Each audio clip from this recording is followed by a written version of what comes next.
Okay, delighted to say with Vlado Platenik. Vladimir, you've been on the podcast Diary of a Professional Tennis Coach a few times. Thank you so much for your time.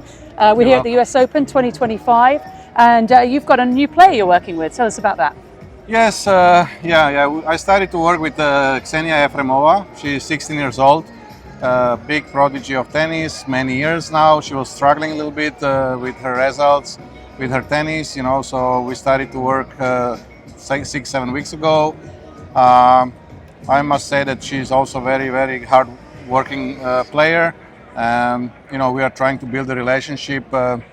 We had a bad start in the first tournament, I would say, but I think something bad is sometimes good, because then I could open her eyes a little bit and tell her to change some things in her game. And obviously she's the girl who likes to win, that I can confirm. Like, everybody likes to win, but she's very driven. She's used to winning. Yeah, and she took it, very, very seriously. And since last 2 weeks, she really started to listen to me and change things. Even it's difficult because we are playing tournaments. But I told her, even during the tournaments, you can work on little things, and then, when you see it's working, you get confident. And it's tough, but she did it. She won the tournament in Canada last week. Now she's in the quarters of US Open Juniors, beating some good players. So we are happy, and I think she's happy and trusting me more and more. This is so important. Good. You always make a good impact. What specifically have you been working on? So we were working a lot on the forehand, because her forehand was pretty much in the back of her of her body. Like, hitting zone was totally off, and she didn't have any spin on the ball, obviously, because she was hitting so late. Yeah. So we tried to move the forehand hitting zone a little bit more in front. She was twisting a lot with her body, so we are trying to release the shoulder. Use the arm more on the forehand, use more spin, which is working amazing. Like, really, like, after 2 weeks, the spin is coming, and she feels more comfortable. She can put pressure, and she's not missing. So she's getting more and more comfortable with the forehand. She's amazing athlete. Like, I rarely have seen such good prepared player with the 16 years old. So this is a big plus in her game. And then we had a big problem with the serve. Her toss was off. The previous coach was, I think, not doing the best job with the toss. So we adjusted a little bit the toss. And also, obviously, a lot of young girls, when they are serving, they are jumping backwards. So because they are scared to kind of hit the ball and follow through. So we work on that too. And amazing, like, seriously, like, the last 2 weeks, she was doing 15-20 double faults per match. Now she's doing maximum 1 or 2 double faults per match. Wow. So like I said, like, obviously all these kids are very talented. We saw this with Emma or whatever, like, they can really learn very quickly if they want, if they are listening. And so this is it, like, I just need to get their trust, and I'm not teaching any new stuff. Tennis was invented, and you just need to try to copy the best players, stay with the good basics, and everything is logical. For me, in tennis, things are logical, and I just don't like when there is too much invention, and some of the coaches, they try to invent new things and sell it, and this is not something that I would do, because, like, all the best players, they follow the biomechanics and the physics of tennis, and that's why they are the best in the world, and that's why they are so stable in their careers. When you're saying that, it brings something up that Jimmy Arias and I were talking about on air the other day, about how most players should really have their fundamentals in place by the age of 14, but it sounds like a lot of times that isn't happening.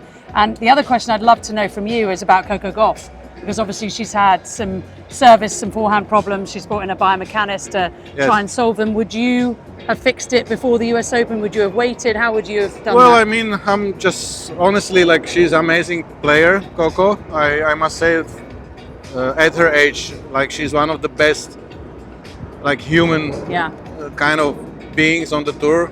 She's amazing so mature. athleticism. She's so mature, so fair. Like, really very polite and a good sportsman, sportswoman. So this is number one. Number two, I would already fix it 3 years ago, 4 years ago. Because it's something that is not new. I know it's difficult, but I think it's better to fix it as soon as possible. I think on the serve, it's not only the motion, but it's also maybe a little bit the grip. The toes. I don't know. I never really paid too much attention to it. I know it's not great. Even the forehand is not the best. Or the grip and so on. But I think those things, would be much easier to repair a few years ago. But she's still young, so so obviously the coach is she's trying to hire. Hopefully they can help her. Okay. Would you have done that though right before a major championship? Because we've been hearing that she's been very emotional in the tunnels and hasn't been easy. Obviously, she's out of the tournament, lost to Naomi Osaka. Difficult, isn't it? Difficult. I don't know how comfortable she was with the previous coach, because it looked like it was getting worse and worse. Like there was so many downfalls, So I'm sure that she was very frustrated about it, because you cannot play without the serve. There is no fitness and no tactics you can use if you are double faulting. It's just like you're not even starting the rallies. So probably that was the case here. Obviously, it's very difficult to do it before US Open.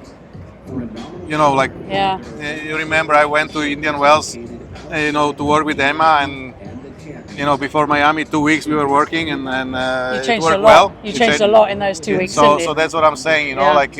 If the player is willing to work and the coach is really good, like you said, with the fundamentals and biomechanics and the feeling, because for me what I like, and what I feel in my coaching, that the knowledge that I have, from my past, whatever studies or whatever I did in my life was great, and then also the feeling as I was a very good player, so the feeling, how to use the wrist, how to use the body weight, and these little details I can not only see it through my eyes, and I also feel it as an ex-player. So this is very important, that the coach gives like these little tips to the player, and when it works, when it clicks, it goes fast. So I see it again, like this is amazing.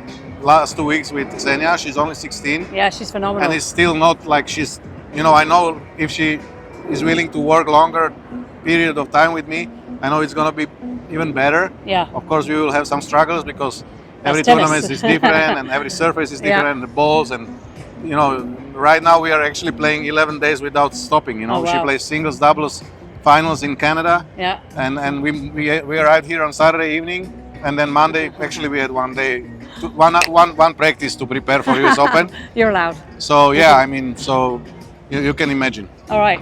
And what's next after? She's in the quarterfinals at the time of recording. What's after this for you? So yes, it depends. Obviously, if she can make a great result here, we will need some rest and prepare for maybe some more junior tournaments, because she's limited on the tournaments with 16 years old, so she's not able to play the adult tournaments so much. So we will continue playing some big junior tournaments. I think she has the Junior Billie Jean King Cup in Chile in November. Great. And then probably the Orange Bowl. Representing France. Yeah, so she's representing France. Yeah, very cool. Yeah. All right, Vlado, thank you very much for all your help. Good luck. It looks like you're already making an immediate impact, as you do with every single of your players. So we'll speak again very soon. Trying my best. Thanks. Thank you.